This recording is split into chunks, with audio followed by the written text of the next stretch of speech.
Welcome back to the Deeper Podcast. I'm excited to be with you today. We're talking about Luke chapter 21. Luke chapter 21, there's a story in it that I want to read the first part of it, or part of it, in verses 2 through 4. It says this: He also saw a poor widow dropping in 2 tiny coins.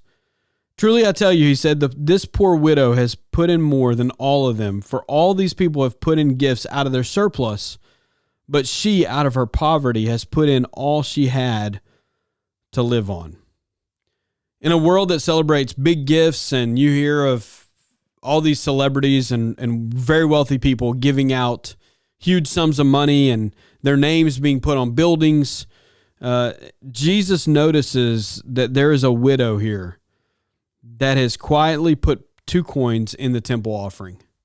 And I think this is profound because he says, others gave out of abundance, but she gave out of the trust that she had in me.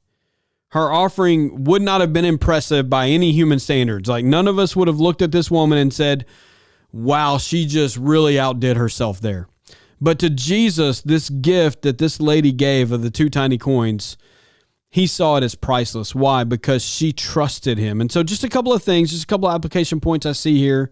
The first thing I think is that God sees what other people overlook. Jesus notices quiet faithfulness more than he notices public show and public display.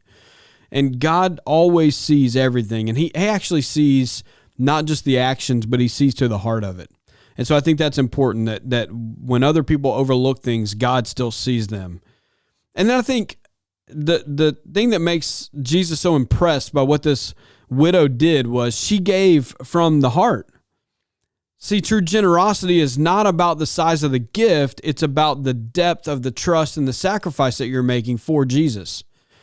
And so the person that gives $10 may actually be giving more than the person that's giving $1,000, depending on where they're at and depending on what their heart is saying in that moment.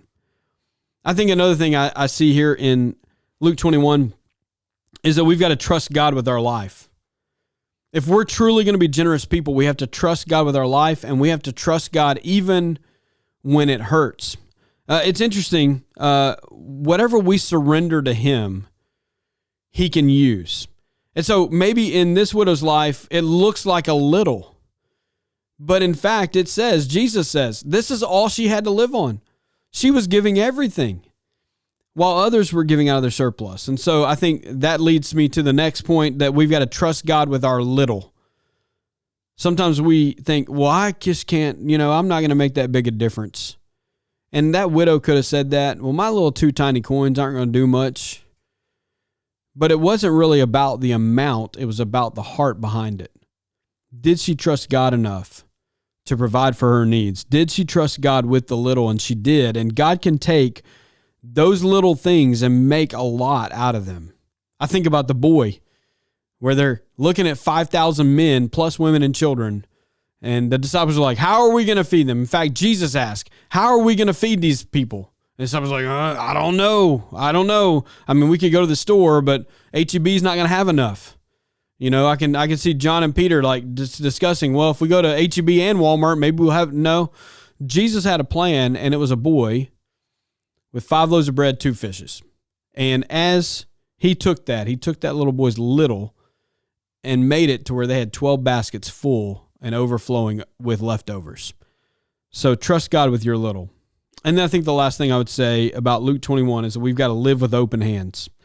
When we hold everything loosely, we'll find actually truer freedom in our giving.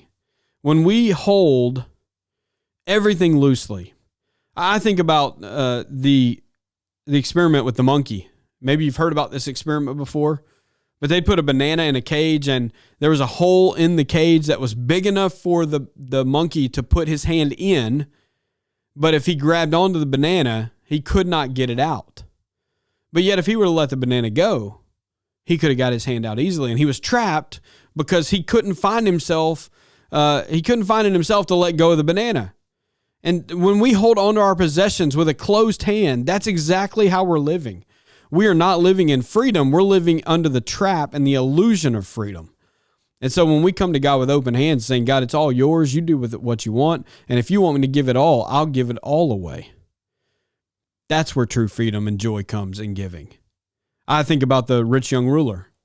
The rich young ruler, the problem was not that he was rich. The problem was he wasn't able to get past his riches to give his life to Jesus. And sometimes I think about us and I think, are we exactly like the rich young ruler that we'll give up everything as long as we don't have to give up our money?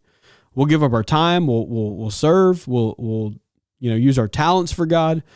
But God, just don't touch my treasure. And that might be the very thing that God looks at. Like he looked at this lady's heart and he said, this widow who gave 2 tiny coins, she's given more than everybody.